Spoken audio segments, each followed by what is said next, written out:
Assalamualaikum warahmatullahi wabarakatuh. Apa kabar teman-teman yang soleh-soleha pada hari ini? Alhamdulillah, luar biasa. Allahu Akbar. Yes. Alhamdulillahirrabbilalamin. Teman-teman, hari ini seperti biasa kita akan belajar tematis. Tema yang keempat, subtema yang pertama. Nah, kalau sebelumnya kita sudah belajar tentang keluarga inti, siapa yang masih ingat? Angkat tangan. Masya Allah. Keluarga inti teman-teman terbagi menjadi orang tua dan juga anak. Nah, orang tua itu ada orang tua laki-laki dan juga orang tua perempuan. Baik teman-teman, kali ini kita akan belajar tentang cara meminta tolong dan berterima kasih. Nah, kapan sih kita akan mengatakan permintaan tolong itu teman-teman? Permintaan tolong dilakukan atau diucapkan ketika kita membutuhkan bantuan orang lain. Kemudian setelah orang lain menolong kita atau membantu kita, maka kita wajib untuk mengucapkan terima kasih. Oke teman-teman, misalnya ketika kita tidak bisa mengambil buku yang jaraknya itu, yang tempatnya itu ada di atas lemari, nah maka kita harus mengucapkan kata tolong ya teman-teman. Bagaimana sih kata-katanya? Umi, tolong ambilkan buku Ana yang ada di lemari. Seperti itu ya teman-teman.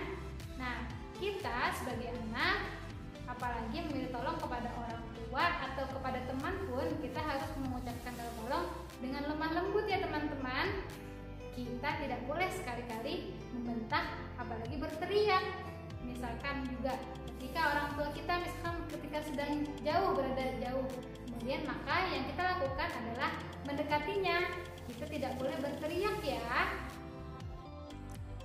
Allah Ta'ala berfirman yang artinya, dan Robmu telah memerintahkan agar kamu jangan beribadah melainkan hanya kepadanya, dan hendaklah berbuat baik kepada ibu bapak.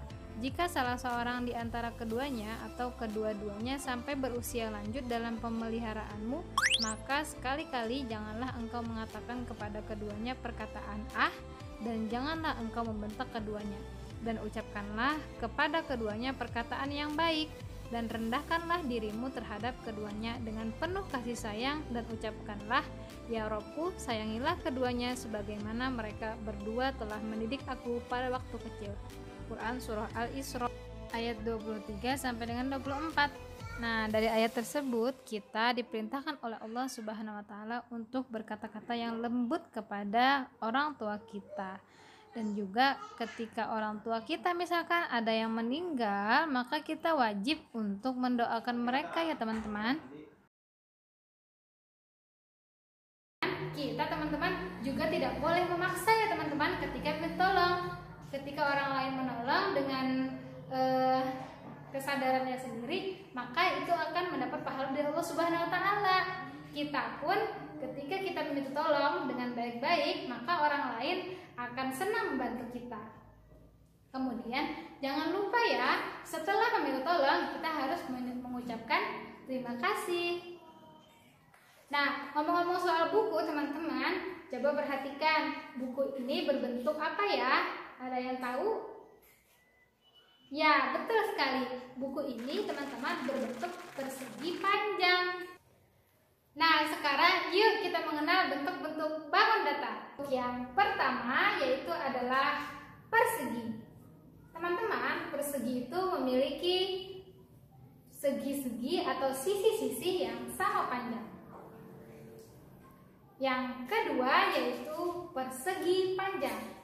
Nah, bedanya persegi dan persegi panjang itu teman-teman, kalau persegi sisi-sisinya itu sama panjang, kalau persegi panjang salah satu sisinya atau dua sisinya itu memiliki panjang yang lebih panjang.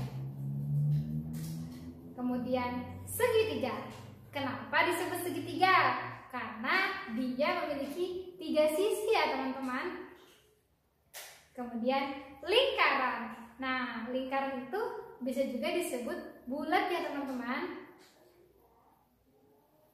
Oke, itu tadi adalah bentuk-bentuk bangun datar. Nah, sekarang coba perhatikan di sekitar rumah antum benda apa saja yang berbentuk persegi, persegi panjang, segitiga, dan juga lingkaran. Contoh benda berbentuk persegi itu ada dadu, ubin, papan catur, dan juga jam dinding. Kemudian benda berbentuk persegi panjang ada bendera, ada kaca jendela, ada televisi, ada papan tulis. Kemudian benda berbentuk segitiga yaitu penggaris, kue, atap rumah, kemudian layar perahu. Benda berbentuk lingkaran yaitu ada bola, uang koin, piring, jam, roda sepeda, dan juga cincin teman-teman. Benda di rumah antum pastinya berlainan ya teman-teman, pasti beda-beda bentuknya. Nah, jadi itu tadi materi kita hari ini. Nah, tugas kalian nanti adalah menentukan atau mencari benda-benda yang memiliki bentuk bangun datar yang sudah kita pelajari tadi ya. Nanti boleh dipoto, kemudian dikirim ya ke link berikut ini. Oke, terima kasih banyak. Salah dan hilaf Ustazah mohon maaf. Wassalamualaikum warahmatullahi wabarakatuh.